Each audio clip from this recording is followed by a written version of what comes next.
On this episode of AV Week, who's responsible for AV from design to installation? And AVIXA changing up their board. All that and more next on AV Week. The network for the AV industry. What are you listening to? This is AV. This is AVNation. This is AVNation. This is AV Week, episode 587, recorded Friday, November 18th, 2022. Heavy hitters. This is AV Week, your weekly wrap-up of audio-visual news and information. My name is Tim Albright. I am your host. With us to discuss the news and information we have gathered this week, first and foremost, a young lady to whom I owe lunch, dinner, and a very nice cup of coffee. Her name is Charmaine Torruella, and she works for QSYS. Welcome, ma'am. Thank you for having me.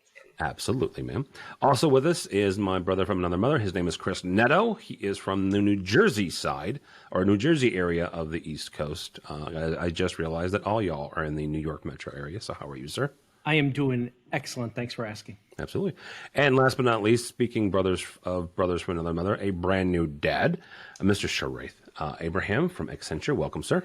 Thanks for having me. Yes, dad life, hashtag dad girl, all that, every day, all day, baby. Actually, Charmaine got to meet my dad girl, my wonderful daughter about a year ago now. So that is Sophie. And if you're wondering and you want to feel old, if you listen to the first part of any AVNation podcast, there's a little 5-year-old girl who says this is AVNation. She's 16 now. All right. First story comes to us from our friends over at Commercial Integrator. AVIXA's 2023 Board of Directors and Leadership Search Committee has been announced. First and foremost, new board members. Shout out to a couple of friends of this program. First and foremost, Bren Walker, who you will hear every 6 weeks from Kierkegaard. Also, Nairi Hollingsworth is a brand new member, has been on this program a number of times. Brad Sosa from ABI Systems. Dorothy DeStefano, or easy for me to say, from Molten Immersive Art, and a brand new Secretary-Treasurer of the Board from QSC, Jatan Shah. So congratulations to them. Also an old friend, Mike Brandis, also from QSYS, is on the new Leadership Search Committee.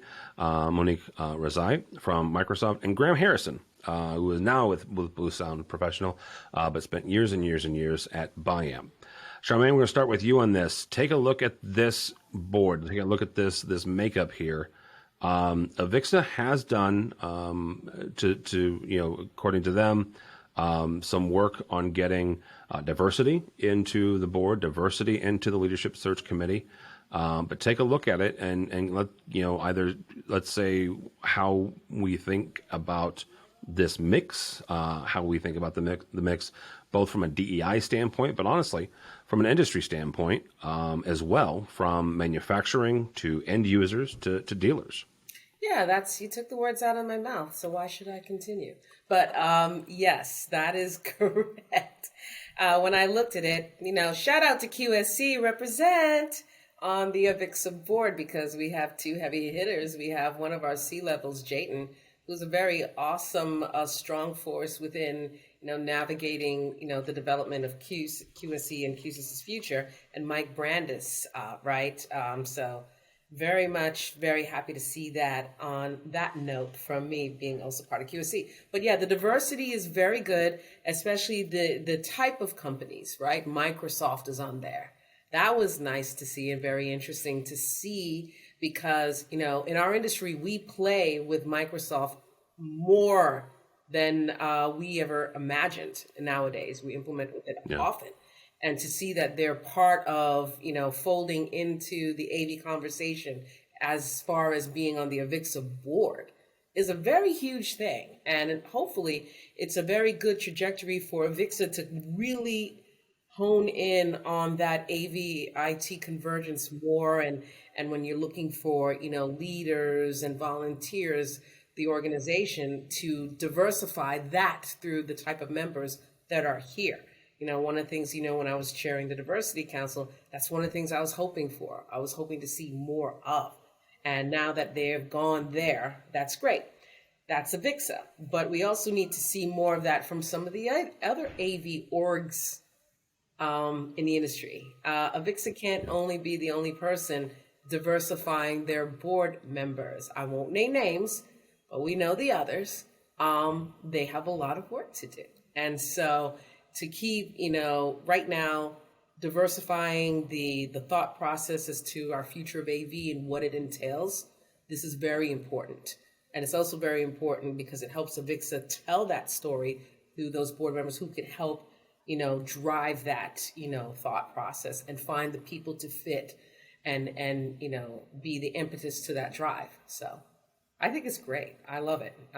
And I was happy to see it. All right, Mr. Neto, same question. What do we think of the makeup of this board? Volunteers. So in itself, you have, the heart of a volunteer. There's nothing stronger, right? There's people that are passionate, and people with a passion for what they do and what they love. There is no bounds. There is no color. There is no race. There is none of that. They're doing it because that's what they truly believe, that they can make a difference. And I believe that. The people that they went ahead and were selected or were nominated and have now are going to serve are going to make sure that they, help search for that next leader, or that leadership committee's job is to find and look for the next leaders of our industry. And we need to see people that are bringing another point of view. It can't be all the same. I'm bored of it. It's lame. It's time. I said the same thing, Chris, because I still have one more year on the leadership search committee. And the first year I did this, I met with all these individuals, and I had the same sentiment as you. I'm like, we just need something in the future. And that's why I push so hard for Dorothy, because she's so immersed in the future aspect of immersive art and using technologies to push the boundaries of how we use AV. And then Bren Walker, her company specifies in how architectural and audio fit into a space, right? It's not just AV components. And then we have Nairi on there, who's part of the end users, giving that constant feedback. Like, I don't care, just we need all of this to work the way I need it to work. And then Brad comes in as that experience of just knowing the industry and knowing how to get things done and what the actual industry needs, because he also had a podcast with I think I forgot what the podcast name is, where this guy interviews all these CTOs. So Brad has a future outlook on where the industry should go and where technology should be pushing forward. And then, as Charmaine mentioned, Monique is another great addition to the leadership search committee from Microsoft, because she's now going to pull in all these CEO and CTO levels from all these companies. And then Mike is a very awesome guy. I met with him and I love chatting with him. And then Jatan is just smart. Did you know Jatan has a degree in, I think, some sort of specific studies, because his daughter, he specifically took a degree to help his daughter within something. I forgot what it was specifically, but he is a motivational person, man. I love listening to him and all the ideas he has on how to push the industry, specifically within QSC and outside of it. You really got to put together an elite team, and that isn't mean that it's all one group of smart people. It's people that have different passions and come in from different angles. I mean, hey man, we've been watching in the movies and in pop culture. You can't do it by yourself, and you need different flavors and different point of views in order to make this work. And I 100% agree with what Sharath said. The assessment of people coming in from different walks of life and from different parts of this industry is what makes that better. Because if we all have a board that consists of nothing but box, manufacturer box pushers, what are we going to do? It's our industry is expanding well beyond just moving box A to box B, installing A into C and D and so on and so forth. What are we looking at from the end user perspective? Like you said about Nairi, an end user's perspective is valuable.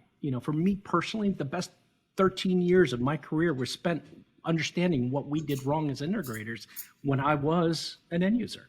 And how the tactics worked and didn't work, and how consulting came to me and didn't go someplace else, and where was the disconnect.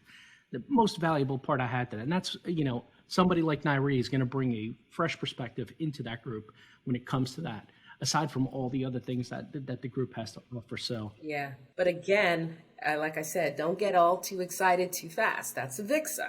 There are other organizations within AV We have not done this yet. So there's more work to do. I'm still I still volunteer for diversity outside of the Diversity Council here in the Tri-State. There's more work to do. So this is nice to see, but we can't get all, comfortable too quick and say, oh, this is great.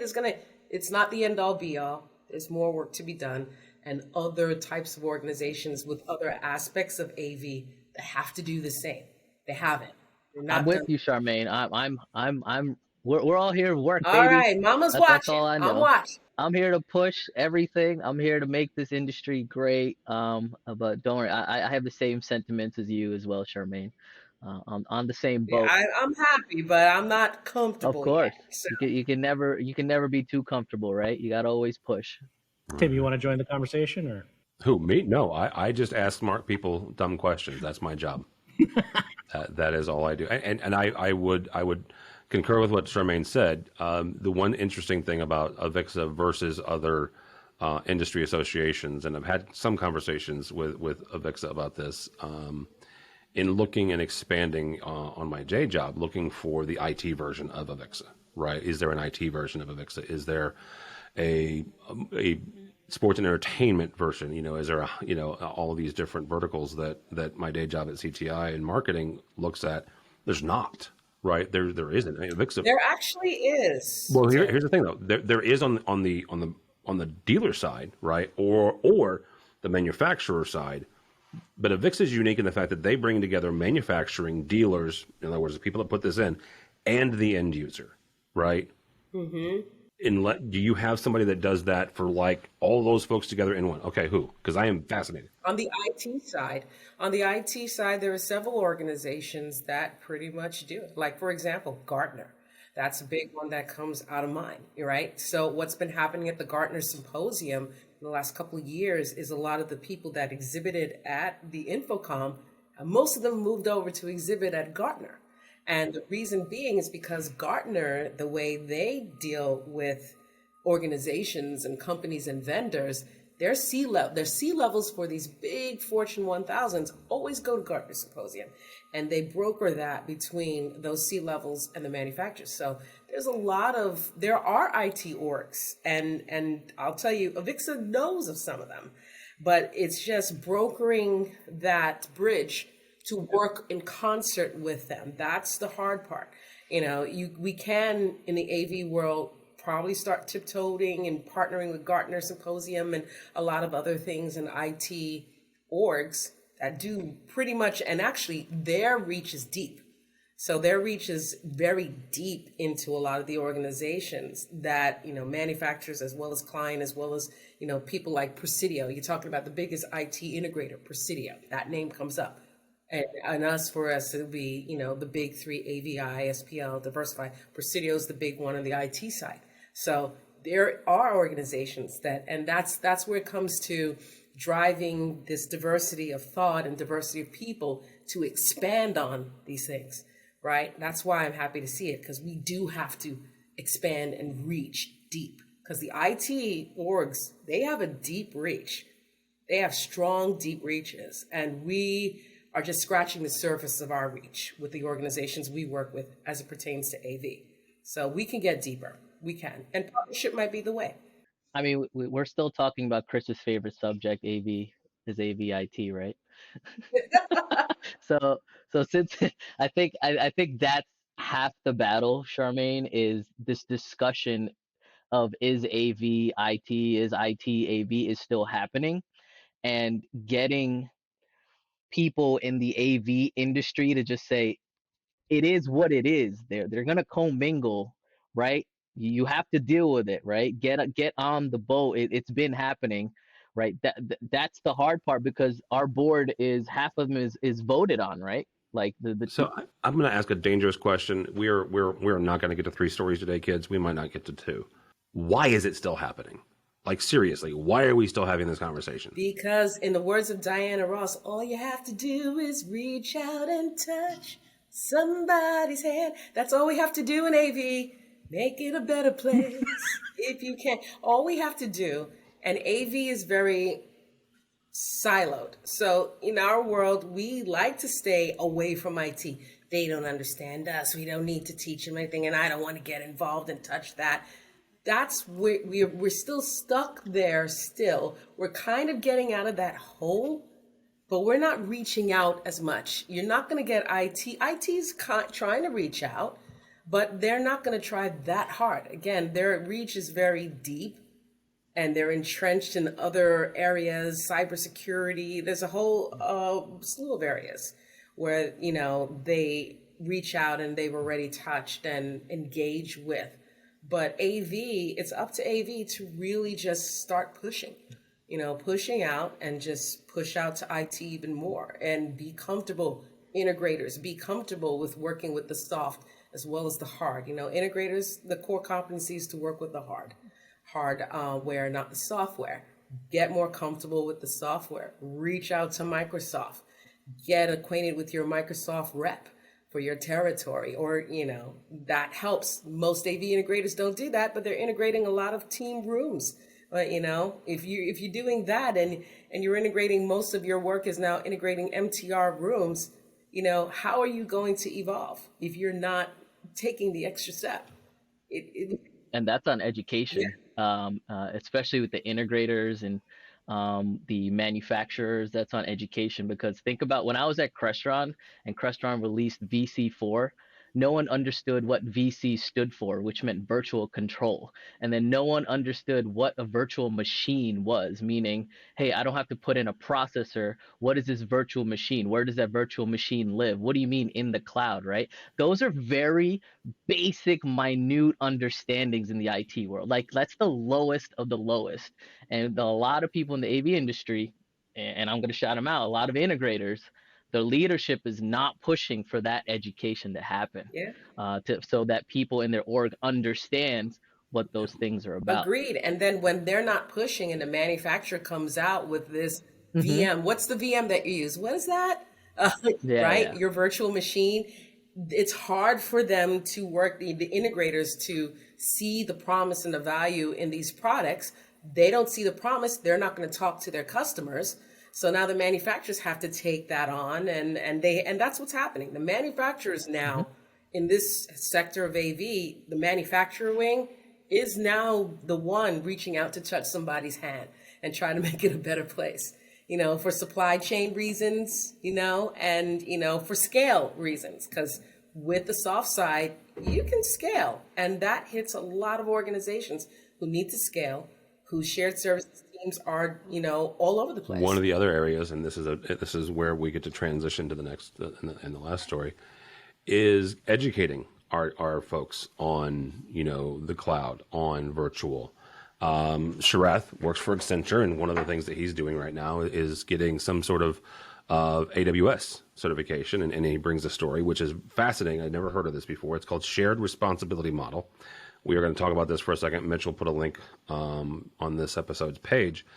But AWS, and I'm sure others as well, they kind of lay out who's responsible for what. And I think that AV adopting something like this may solve a bunch of problems on the integrator side, also on the customer side. So Sharath, really briefly, explain to people, in your understanding, what the shared responsibility model is, but also how we can apply it to AV. This is good, because now, since I studied for my test, this helps me makes me understand if I really do understand it, right? That's what I'm here for, right? I help my daughter with her test. Now I'm helping Sharath with his. So as I was studying for my AWS Cloud Practitioner certification, there's a section in there called Shared Responsibility Model, which is where security and compliance is a shared responsibility between AWS and the customer. So what that means is there are specific things that AWS takes care of, such as the infrastructure of where the servers are, the security of the servers, the physical infrastructure, the virtualization layers, and the physical security. But the end user's responsibility is the applications that they run on these servers, the updates to those applications, the storages that they pick, the computes that they pick, the regions that they select, the availability zones that they select, right? So it's not falling all on AWS, Amazon, as if something's not working, they're going to be like, all right, well, You're the one that put the application on our server. We don't do anything with the application. That's the application you created. It looks like your application is not working because of something your programmers did, right? So now there's an equal responsibility of Amazon as a company. We checked our servers. The servers are up to date. Their BIOS is up to date. The access management is up to date. It's on you. But at the same time, a customer can go back to Amazon and say, hey, we purchased 50 instances of EC2. They're all supposed to be running 100%, and they're all supposed to be doing, but something is happening every Friday at 3 p.m. where everything goes down. What's happening at your server location in Ohio, right? So that's a shared responsibility model that I think AV is missing with every single group, consultants, integrators, manufacturers, designers, everyone, right? So it was just more of a, as I was studying, I was like, huh, that looks cool. So Neto, give me a shared responsibility model for AV. No, I'm not going to do that. Go call somebody else, dude. That is, first of all, I am still waiting for the subtitles to pass on what Sharath just said. You just went down a road. I was about to go all wax poetic on the old. There are pictures on the article, dude. I read articles. I come here to learn, man. I am No, that's why I'm saying there's pictures. There's nice little things like you're responsible for this and AWS is responsible for that, and in the two, there's So I can help with just the most easiest thing that's happening in the last couple of years. Microsoft Teams, shared responsibility model. Integrator is responsible for buying the equipment. Integrator is responsible for updating the equipment that's going to be installed with the latest firmware. That's what the integrator is responsible for. End user is responsible for creating the accounts that are going to be used for the Microsoft Teams or Zoom devices. The end user is responsible for the passwords and the information such as time zones and everything that happens on the back end, because the integrator doesn't have access to an end user account, right? I think there's a blurred line between that's been happening where the end user might be like, oh no, here's a whole bunch of accounts, pick one, right? And the integrator's like, all right, cool. And the person goes on site, picks one, and the end user's like, oh, you picked the wrong one. Well, you told me to pick one, right? And then the integrator installs something but didn't update the firmware. End user puts in account information. Oh, the actual compute hasn't been updated. The account won't work until you update. That's the most simplest shared responsibility It that I can can be kind simple, but it could also be tricky. Because here's the thing with the integration world, right? Because you have people, I need to think of a name of an integrator that does both IT, Carousel. Throw that out there, right? So Carousel does both AV and IT integration, or SPS type companies, right? They could very well do more than the responsibility that you just designated. They actually understand. Oh yeah, for sure. Understand security. And in most cases, they're already doing that other stuff, spinning up virtual machines for clients as it is, right? So they're already there. I think the model that we're looking for in AV, it's not simple, but it's not hard. It's just going to have layers like an onion, basically. So it'll make you cry. It's not simple at all. It was just an idea that came, and I'm like, I wonder if this will work. But definitely but not there's simple. layers to it. So the responsibilities, the shared responsibilities, and it's like the division of responsibilities that integrators use when they're doing a project. But at this point in time, now that everything is converging with IT, there are going to be layers. So you have to, first assess, I think, each company, what resources do you have and what do they know? I think that's where it starts. What do you know? What resources do you have as an integration company? Do you have a guy certified with a CCNA? Do you have a guy that doesn't understand network at all? Security, things of that nature. And of course, you have the security integrators, and it's residential can do network, and there are layers. So we have to scope that out and figure out, different type of integrators, different type of resources, what you got.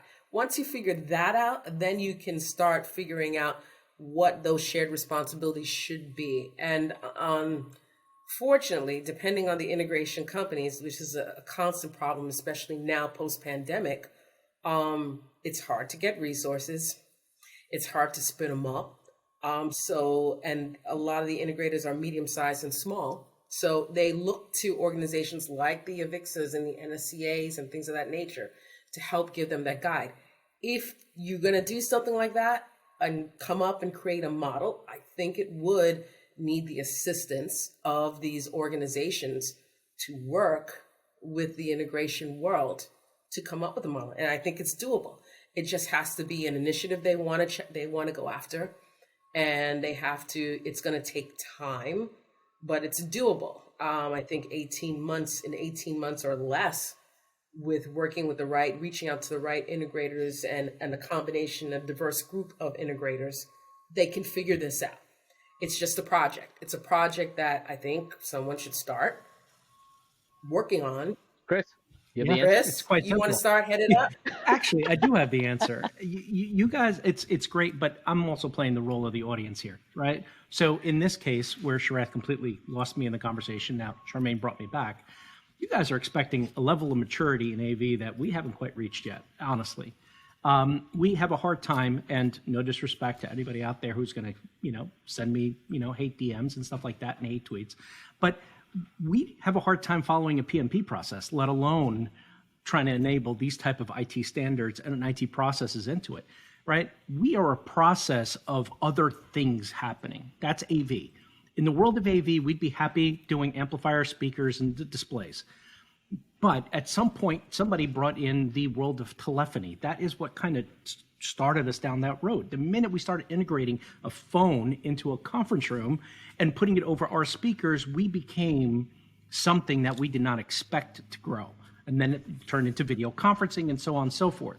Video conferencing and UC has been the biggest driver into the AV IT conversations more than anything else, because the budgets for those things come from IT. The leadership is the one that are running it, are funding it, are from IT. Yes, you take our stereo brains and our electric guitar mindset and take it into a conference room. This is how we're going to work, right? But we've not reached that point of maturity. I've seen this on AV and the AM. We've talked about this. A project manager can lay out a schedule, can lay out the details, can follow a contract and reread the contract and tell you we have milestones and all this to hit. And they're all getting passed off as don't worry about it, we'll figure it out. Consultants are driving, hey, yeah, we need to do this. This is on your responsibility. You are the one that needs to do this. But then we're letting go of certain other processes. Just coming back to a site to go through a site walkthrough, the final walkthrough, who signs off that? Try getting a sign off on an AV project. It will take forever. As a former integrator, as an end user, I'm the one who has to sign things off. And I wasn't signing it off because you still did not button up the room the way it was supposed to be done, right? Because your contract says that. It's like, well, it's good enough. Oh, you want to talk about something that upsets me? More than AVIT is our mindset of good enough. So yes, Sharath, I agree. There should be a set of, hey, we should have this kind of responsibilities. It would eliminate a lot of problems. In a world of, these questions that pop up about Batman movie password things that popped up a couple of years ago where somebody had access to the back end of and you know exactly what I'm talking about, Sharath. Who got the blame on that? It wasn't it was the manufacturer. It all went back there because that's where hey, you should have done better. But at the same token, you had an integrator who was in there who didn't change it, who didn't do it. Then the end user didn't follow through. Your checklist would have probably prevented something like that. And you're right. In the shipping of gear, I'm a distributor, right? Manufacturer sending it to me, I'm sending it to the site. Today, this day and age, it's hard for me to give you a equipment that actually sits in my warehouse because it comes and it goes. What's coming is what's going, and you would think it's coming with the latest and greatest software. That's a more difficult conversation. In 2019 or 2018, when equipment used to come and sit for maybe a week before it went out, that was a different story. But we're under weird circumstances right now. It's true, but here's the thing, Chris. The client doesn't care. No, he doesn't. And that's what it comes down to. The end user does not care. Get your stuff straight. We need it, and find a way to do this proficiently. And that's how the end users are looking at it. So with the AV world, okay, you're right. They're not mature enough. You said it. I was thinking it, but you said it. And basically, you're right. They're not, because And it varies from company to company. Some of them are hardcore by the book. Other people are very much lax. It depends on what organization you're in. So it's not a blanket policy. But I do want to say, even though there is this shared responsibility model in AWS, that doesn't mean it's being followed to T, and that doesn't mean IT companies are mature as well. I'm just saying this is a framework, but what's happening in the real world is just like AV. Emails are going back and forth trying to figure out who to blame who, but nothing is actually getting done, right? So I want to preface that even though there's a shared model, the IT industry is just as bad as the AV industry. and It just has a little bit you are more. right, but you know why that is? They're just as bad because both IT and AV have the same problem, and you guys didn't know this. The lack of PMPs. That's where it is. Both both sides, Modified from versions. I came Modifier from both. versions of The lack of PMPs within both worlds, and a lot of people who understand those processes of how to make that happen is why they both have the same problem. So you could put that down, but I think that's a lost skill set, and a PMP or project manager certification translates across both. It translates across even the other industries we work with, such as GC and contractors and consultants. But there's a lack of that. And I think that's also a problem, and that has to be, augmented. It has That's a whole nother episode. It is, and at this point, I think the only person in the industry we haven't beat up today are programmers. So on that note, There's still time. Wait, there's still time. there's not time, which is what I'm getting to. Thank you all so much, Charmaine Torruella. Thank you, ma'am. How do people connect with you or QSIS? You connect with me at QSIS or QSC by going to my email, charmaine.thoreya@qsc.com. It's not spelled how it sounds. I'm on LinkedIn. I'm also on Twitter. If you type my name exactly as you see it spelled. All right, very good. Sharath Abraham, thank you, sir. How do people connect with you? LinkedIn, Sharath S. Abraham, Twitter, Sharath S. Abraham, and now Instagram, Sharath S. Abraham. I updated my Instagram account to be more professional. So And to show off your baby girl, you dad. Exactly. That's what that's about. Gotta That's post what all these yeah. pictures. We've mentioned Twitter, and we would be remiss if we didn't mention Mr. Neto and AV in the AM. So please check that out on Sunday mornings. But Mr. Neto, if Twitter goes the way of the dodo bird, where can people connect with you in addition to Twitter? I'm going back to mailing. You can mail me at my address. I'll be giving out my home address. P.O. Box 111, White Plains, New York. Exactly. And if you act now, I'll give you a secret decoder ring for all my cool technical stuff that I'll be talking about that I want nobody to know about. Absolutely. You can find me on the internet right now. The only, I can't even call it a safe space anymore, but LinkedIn is where you would find me. Christopher Neto, CTS. Put that there because you may confuse me for an Australian guitarist of the same name, but the CTS is my big differentiator. Get that, kids, all in one. Let's go. Twitter, Chris_Neto. My Instagram is there, but that's not what you want to look at. Outside of that, Sundays, AV in the AM. I do work for a company called Starin. Starin.biz is our web address. Stop by there if you are in the integrator world and looking for parts and pieces. We do have parts and pieces that will ship. So you never know what I may have. You may have to. That last part's important, kids. Just in case you're wondering. That's what we call. That's what we call in the industry. That's what we call a spoiler. Yeah. For me, for Tim Albright, do not follow me on the Twitters or anywhere else, but go by the website if you would please, AVNation.tv. That is AVNation.tv. You will find this program and a host of others, brand spanking new AV profession from our friend Taylor Moore, just came out here recently.